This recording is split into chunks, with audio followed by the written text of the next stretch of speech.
राजस्थान के रेगिस्तान में रेत की टीलों के बीच एक कच्ची मिट्टी का घर था। उस घर में 100 साल का एक बूढ़ा अकेला रहता था। आज भी बूढ़ा गहरी नींद में सो रहा था। रात का सन्नाटा था। रात बहुत गहरी हो चुकी थी। अचानक दरवाजे पर दस्तक हुई। बूढ़ा चौंक कर उठ बैठा। उसकी आंख खुल गई। उसने खुद से कहा, इस वक्त मेरे घर पर कौन हो सकता है? यहाँ इस वीराने में तो आज तक कोई नहीं आया। लेकिन तभी दरवाजा और जोर जोर से बजने लगा। बूढ़ा बिस्तर से उठा, धीरे धीरे दरवाजे तक गया और जैसे ही उसने दरवाजा खोला, बाहर का मंजर देखकर दंग रह गया। सामने एक जवान खूबसूरत लड़की खड़ी थी। उसका नाम सीमा था। बूढ़े ने जैसे ही सीमा को देखा, उसे एक अजीब सी कशिश महसूस हुई। वह बस उसे देखता ही रह गया, अपनी नजरें हटा न सका। बूढ़े ने पूछा, तुम कौन हो और इस वक्त इस वीराने में क्या कर रही हो? सीमा ने जवाब दिया, मैं अजमेर जा रही थी मगर रास्ता भूल गई। मुझे अपने घर में एक रात रहने दो, सुबह होते ही चली जाऊंगी। बूढ़ा सीमा को देखकर जैसे मदहोश हो गया। वह बोला, अंदर आ जाओ। सीमा घर के अंदर आई। बूढ़े ने उसे एक कोना दिखाया और कहा, यहीं सो जाओ। सीमा लेट गई और सो गई। लेकिन रात के आखिरी पहर में उसे महसूस हुआ कि कोई उसके पास खड़ा है। उसने धीरे से आंखें खोली। देखा, बूढ़ा वहीं खड़ा है। वह उसे अजीब सी नजरों से देख रहा था। सीमा झटके से उठ बैठी, बोली, क्या हुआ? तुम यहाँ क्या कर रहे हो? बूढ़ा बोला, कुछ नहीं, तुम्हें ठंड लग रही होगी, चादर देने आया था। सीमा ने गुस्से में चादर ली, उसे ओढ़ा और फिर लेट गई। लेकिन सीमा के सो जाने के बाद भी बूढ़ा वहीं खड़ा रहा। उसकी आंखों में अजीब सी चाहत थी। वह बस सीमा को देखता रहा। सुबह हुई। सीमा ने शुक्रिया अदा किया और घर से निकलने लगी। तभी बूढ़ा बोला, कहाँ जाओगी? तुम जवान लड़की हो, अजमेर तो यहाँ से बहुत दूर है। बूढ़ा करीब आया। उसने सीमा का हाथ पकड़ लिया।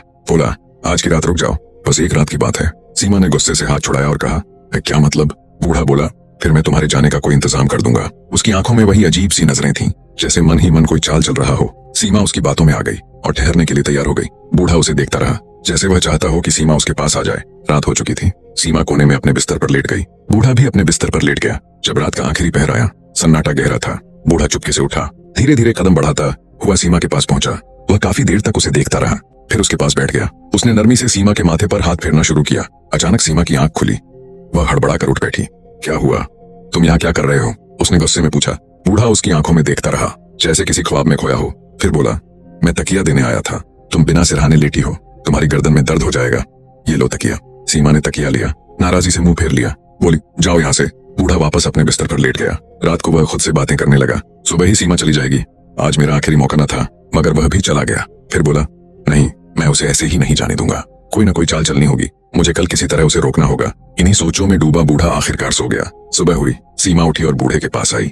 उसने कहा, अगर मेरे जाने का बंदोबस्त हो गया हो तो मुझे रवाना कर दो, बताओ क्या इंतजाम किया है? बूढ़ा उसे कुछ पल चाहत भरी नजरों से देखता रहा, फिर धीरे से बोला, नहीं, तुम आज यहाँ से नहीं जा सकती। बूढ़े की यह बात सुनकर सीमा हैरानी से उसे देखने लगी। उसने पूछा, क्यों? मैं क्यों नहीं जा सकती आज? बूढ़ा बोला, तुम्हें एक रात और रुकना होगा। सीमा ने हैरानी से उसकी ओर देखा और कहा, क्यों, क्या बात है? सब खैरियत तो है, मैं क्यों रुकूं? बूढ़े ने नरम आवाज में कहा, अभी तुम्हारे जाने का कोई इंतजाम नहीं हो पाया। उम्मीद है कल एक काफिला यहाँ से गुजरेगा और अजमेर की तरफ जाएगा। जब सीमा ने काफिला सुना तो उसे थोड़ा इत्मीनान हुआ।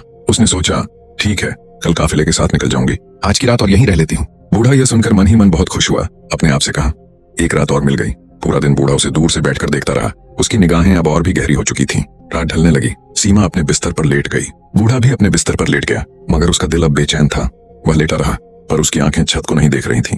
वे कमरे के कोने में सोई हुई सीमा को घूर रही थीं। उसकी सांसें तेज थीं। दिल में अजीब सी हलचल उठ रही थी।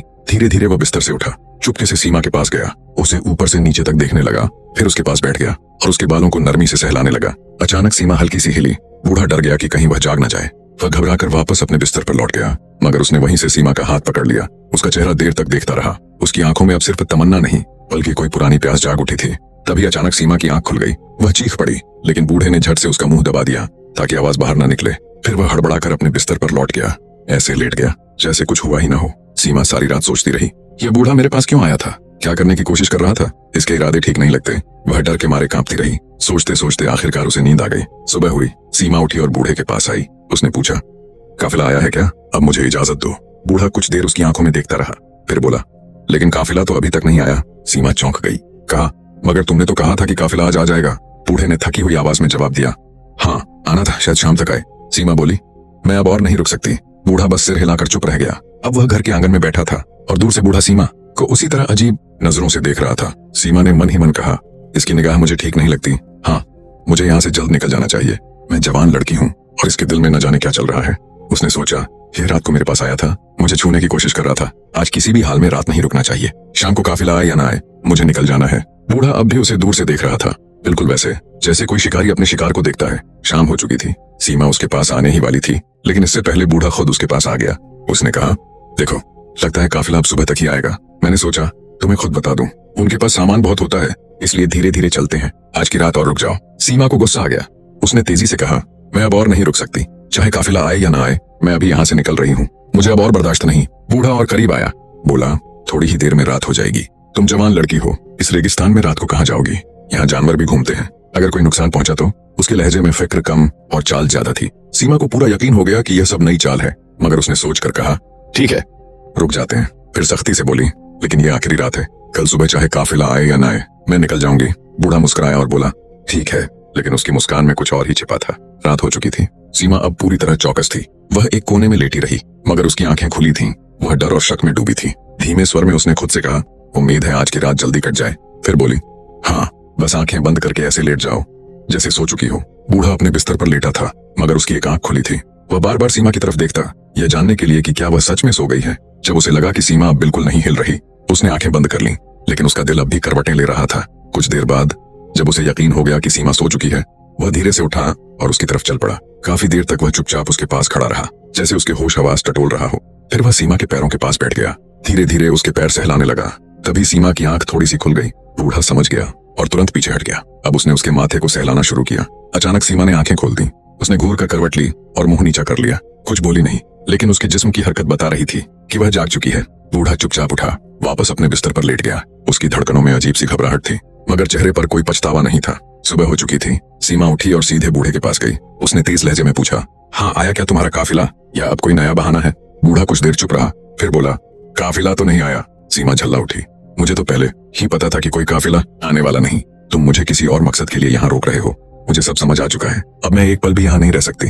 चलो, मैं निकल रही हूँ। जैसे ही वह झोंपड़ी से बाहर जाने लगी, बूढ़ा अचानक उसके सामने आकर खड़ा हो गया। उसका रास्ता रोकते हुए बोला, तुम यहाँ से नहीं जा सकती। सीमा बोली, रास्ते से हट जाओ, वरना मैं जोर से चीखूंगी।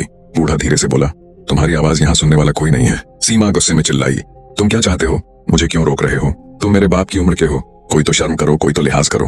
बूढ़े ने गंभीर आवाज में कहा, जैसा तुम्हें दिख रहा है वैसा नहीं है। तुम जिस शख्स की तलाश में अजमेर जा रही हो, क्या पता वह यहीं कहीं हो? सीमा बोली, मुझे यहाँ एक पल भी नहीं रुकना। और तुम्हें यह कैसे मालूम कि मैं अजमेर में किसी को ढूंढने जा रही हूँ? बूढ़ा बोला, ये बात मैं अभी नहीं बता सकता, लेकिन अगर तुम आज की रात यहाँ रहती हो तो यह तुम्हारे हक में बेहतर होगा। सीमा चौंक गई। उसने मन ही मन सोचा, फिर वही चाल, ये बूढ़ा बार बार मुझे क्यों रोक रहा है? आखिर इसे क्या हो गया है? बूढ़ा बोला, मैंने कहा ना, बस एक रात और रह जाओ। कल सुबह तुम्हारे सारे सवालों का जवाब मिल जाएगा, और शायद तुम्हें अजमेर जाने की भी जरूरत न रहे। सीमा अब उलझन में थी। वह हैरानी से अपने आप को देखने लगी। यह कैसे जानता है कि मैं किसे ढूंढ रही हूँ, और क्या मेरा कोई मसला है? सीमा के जहन में सवालों का तूफान था, मगर अब उसे बूढ़े पर बिल्कुल भी भरोसा नहीं रहा। उसने बूढ़े को धक्का दिया और चौपड़ी से बाहर निकल गई। बूढ़ा उसके पीछे पीछे भागा और पुकारा, रुको, सब कुछ बर्बाद हो जाएगा अगर तुम चली गई तो। काफी दूर जाने के बाद सीमा थक कर एक जगह बैठ गई। उसका दम फूल रहा था, मगर दिल में अब भी डर और बेचैनी बनी हुई थी। अचानक पीछे से बूढ़ा हांफता हुआ उसके पास आ गया। उसकी सांसें तेज थीं, लेकिन लहजा अब भी राज से भरा हुआ था। मैं आखिरी बार तुमसे कह रहा हूँ, उसने धीमे लेकिन यकीन भरे स्वर में कहा। वापस उस घर में रह जाओ, तो शायद तुम्हें अजमेर जाने की जरूरत न पड़े। सीमा ने थके लेकिन सख्त अंदाज में पूछा, अगर कोई बात है तो साफ साफ क्यों नहीं बताते? बूढ़े ने गहरी सांस ली और कहा, वह बात मैं अभी नहीं बता सकता। अगर अभी कह दी तो सब कुछ बर्बाद हो जाएगा, मगर इतना बता सकता हूँ कि तुम अपने शौहर को तलाशने निकली हो। सीमा ये सुनकर हक्का बक्का रह गई। उसकी सांस जैसे एक पल को थम गई। हाँ, मैं अपने शौहर को ढूंढ रही हूँ। वह काफी अरसे से लापता है। मैंने कई इलाकों में ढूंढा, अब अजमेर की तरफ जा रही हूँ। लेकिन तुम्हें यह सब कैसे मालूम? उसने चौंक कर पूछा। बूढ़ा बहुत संजीदगी से बोला, मुझे सब मालूम है, मगर तुम्हें मेरे साथ एक रात गुजारनी होगी, तभी मैं तुम्हारे सारे सवालों का जवाब दे पाऊंगा। सीमा यह अजीब शर्त सुनकर घबरा गई। उसने डर, शक और उलझन से बूढ़े की तरफ देखा। ये फिर कोई नई चाल है क्या? अब यह रात मेरे साथ क्या करने वाला है? वह मन ही मन सोचने लगी। बूढ़ा वहीं खड़ा रहा, बहुत गंभीर और ठहराव से भरा हुआ। उसकी आंखें अब भी सीमा पर जमी थीं। कुछ देर सोच विचार के बाद सीमा बोली, ठीक है, चलो एक रात और वहीं रह जाते हैं। यह सुनकर बूढ़े का चेहरा खुशी से खिल उठा। उसकी आंखों में चमक थी, जैसे कोई मंजिल करीब आ रही हो। ठीक है, उसने कहा। सीमा और बूढ़ा अब वापस घर की तरफ चल पड़े। सीमा आगे चल रही थी, बूढ़ा उसके पीछे। उसकी चाल में अब उतावलापन नहीं था, बल्कि ठहराव था, मगर निगाहों में वही पुरानी हलचल अब भी थी। वह मन ही मन सोच रहा था, आज की रात कितनी मुश्किल से आई है, और इस रात को मैं यूं ही नहीं जाने दूंगा। रात हो गई। सीमा, जो अब बहुत होशियार हो चुकी थी, अपने बिस्तर पर लेटी रही, लेकिन उसकी आंखें खुली थीं। वह जाग रही थी, धीमे स्वर में खुद से बातें कर रही थी, और हर आहट पर चौकस थी। बूढ़ा अपने बिस्तर से उसे देखता रहा। जब रात का आखिरी पहर आया और उसे लगा कि अब नींद का असर हो रहा है, वह धीरे से उठा और सीमा के पास जाकर बैठ गया।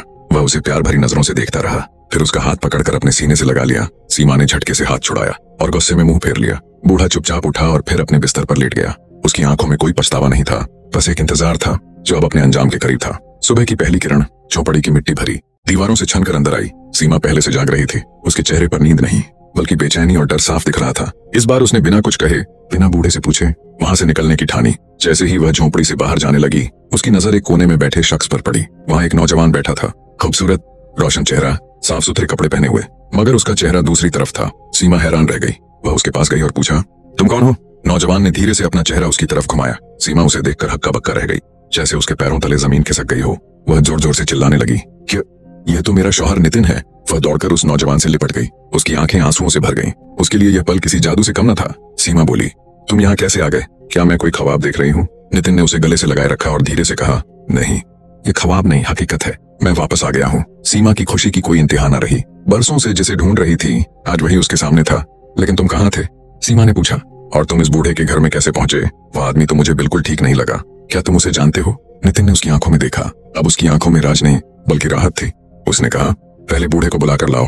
देखो वह कहाँ है? सीमा ने झोंपड़ी के हर कोने में ढूंढा, मगर बूढ़ा कहीं नहीं था। वह वापस आकर बोली, वो तो कहीं नहीं है। लगता है जैसे गायब हो गया हो। कहाँ चला गया वह? नितिन ने गहरी सांस ली और कहा, वह कहाँ गया यह तो अब तुम्हें खुद ही समझ आ जाएगा। लेकिन उससे पहले, क्या तुम नहीं जानना चाहोगे कि मैं इतने साल कहाँ था? उसने ठहर कर पूछा। सीमा ने एक साथ कहा, हाँ बताओ, कहाँ थे तुम? अब कहानी का सबसे बड़ा राज सामने आने वाला था। नितिन ने कहना शुरू किया, एक दिन मैं घर से बाहर बाजार की तरफ निकला था। रास्ते में मुझे एक बूढ़ा आदमी और एक बहुत हसीन लड़की मिली। बूढ़ा एक साधु जैसा लग रहा था और लड़की बहुत जवान और दिलकश। मैंने उनसे मजाक किया। उस लड़की से कहा, तुमने इस बूढ़े से शादी क्यों की? तुम्हें तो किसी जवान के साथ होना चाहिए। मगर वह लड़की शायद कोई इल्म जानती थी। उसमें कोई राज भरी कुदरत थी। उसने मेरी तरफ देखा, कुछ पढ़ा और मुझ पर फूंक मारी। एक पल में मैं उसी बूढ़े जैसा हो गया। उसकी शक्ल मेरी हो गई। फिर उसने कहा, यह तेरी सजा है, अब तू सारी उम्र इसी हाल में रहेगा। सीमा अब पत्थराई आंखों से सुन रही थी। उसकी सांसें थम चुकी थीं। लेकिन नितिन आगे बोला। उसने एक उम्मीद भी दी। कहा, अगर तेरे अपने जिनसे तू मोहब्बत करता है तुझे ढूंढते हुए इस वीराने तक पहुंचे और तेरे साथ वक्त गुजारे बिना तेरी असलियत जाने, तब तू अपनी असली शक्ल में वापस आ सकेगा। और हाँ, एक और शर्त थी, तू खुद अपनी पहचान नहीं बता सकता। सीमा थर थर कांप रही थी। उसने कांपती आवाज में पूछा, तो क्या तुम वही बूढ़े थे? नितिन ने सिर हिलाकर कहा, हाँ, मैं ही वह बूढ़ा था। नितिन की बात सुनते ही सीमा जैसे जड़ हो गई। उसकी आंखों में आंसू भर आए, मगर इन आंसुओं में अब अफसोस था, शर्मिंदगी थी। वह भागकर फिर से उसके गले से लिपट गई। बोली, मुझे माफ कर दो, मैं तुम्हें पहचान ही नहीं सकी। नितिन ने उसके सर पर हाथ फेरते हुए कहा, इसमें तुम्हारा कोई कसूर नहीं। तुम जानती ही नहीं थी कि मैं तुम्हारा शौहर हूँ। तुम्हारा दिल सच्चा था, नियत पाक थी, और उसी सच्चाई ने मेरी सजा को तोड़ दिया। अब दोनों ने फिर से एक नई जिंदगी शुरू की, मगर इस बार उनके बीच न कोई राज था, न कोई फैसला। अब सिर्फ भरोसा था, वफा थी और एक ऐसा रिश्ता जो सजा से भी गुजरकर और भी मजबूत हो चुका था। मोहब्बत अगर सच्ची हो तो वह हर आजमाइश, हर वक्त और हर फासले को पार कर वापस लौट आती है। अगर मोहब्बत में धोखा आ जाए तो वह सजा बन जाती है, लेकिन सब्र, वफा और खुलूस के साथ वही मोहब्बत एक दिन इनाम बन जाती है। इंसान की बाहरी सूरत कुछ भी हो, असल पहचान उसके दिल की सच्चाई और नियत की पाकीज़गी से होती है।